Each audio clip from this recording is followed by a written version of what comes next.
Hey everyone, my name is Lisa Babiak, Living Fully Balanced, where I help women create space in their lives for the things that they love and want most. I help them create their next chapter, and that next chapter absolutely can be balanced and it can be better than before. And today I'm coming to you live with day 2 in the 7-day countdown for the registration for my upcoming powerful program. The program is called Your Running on Empty Remedy. So it's your remedy to running on empty. It's your key to stopping the mental clutter. It's your soul-searching, soul-filling way to stop all the white noise and the buzz and create a life that you love and a life that you design. So that program is not open yet. The registration begins next Monday, October 15th, and every day until then, I'm coming to you live with a tip taken directly from that program. So day 1, we talked about redefining self-care.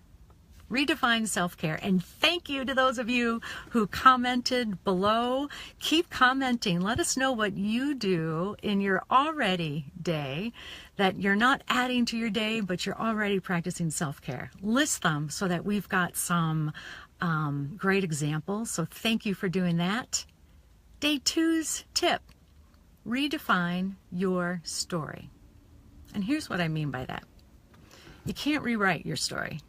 Your life is your life. Your past is your past. You can't change it. But what we can do is redefine how we look at it. So if how you look at your life, or if the things in your head and the things you're saying to yourself are holding you back, you get to change that.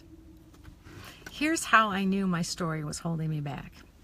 And I wonder if that will trigger something for you. So when I was younger, I played soccer in an all-girls soccer league. My dad was an athlete. He was also a soccer player in his day, and he set many records. So he loved soccer, and I loved playing it with him. And he really was proud of how I played.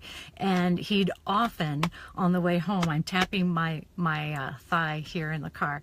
On the way home, I'd be in the passenger side, and he'd be in the driver's side, and he'd reach over, and he'd like give my thigh a squeeze, and he'd say, "You're good. You've got solid legs." He was proud of my ability to play soccer, and he gave me a compliment and told me my legs are solid and they're great for soccer. Here's the thing. It was a compliment. He meant it lovingly. And as a kid, I heard that and I took it well. But as I grew up, I kept hearing that. I don't want to say I kept hearing it, but I felt like my legs are solid, right?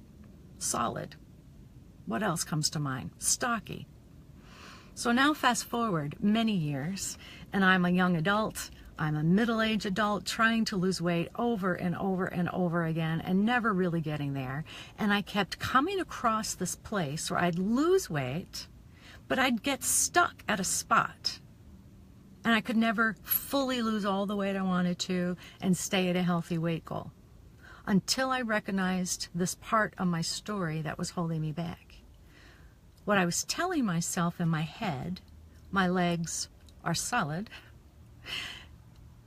And as I was losing weight, I'm becoming less solid, right? I'm becoming healthier. My legs are becoming leaner. So as I'm losing weight, I'm getting further away from my identity was solid legs.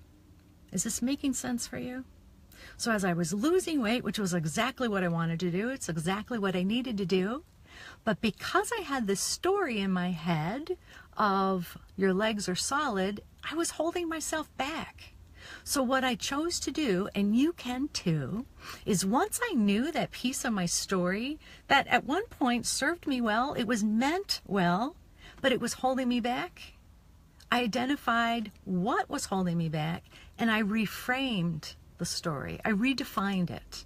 So instead of identifying with solid legs and thinking my legs are solid, I changed that word to strong. And for me, that word was helpful. I've got strong legs. I can lose weight. I can get to my goal, right? So that was a simple word change that worked for me when I reframed solid to strong.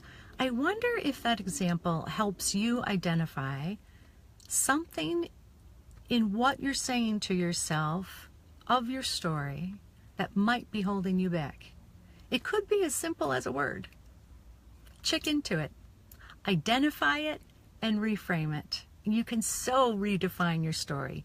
You cannot rewrite it, but you can change the ending, right? So, yesterday's tip, redefine self-care.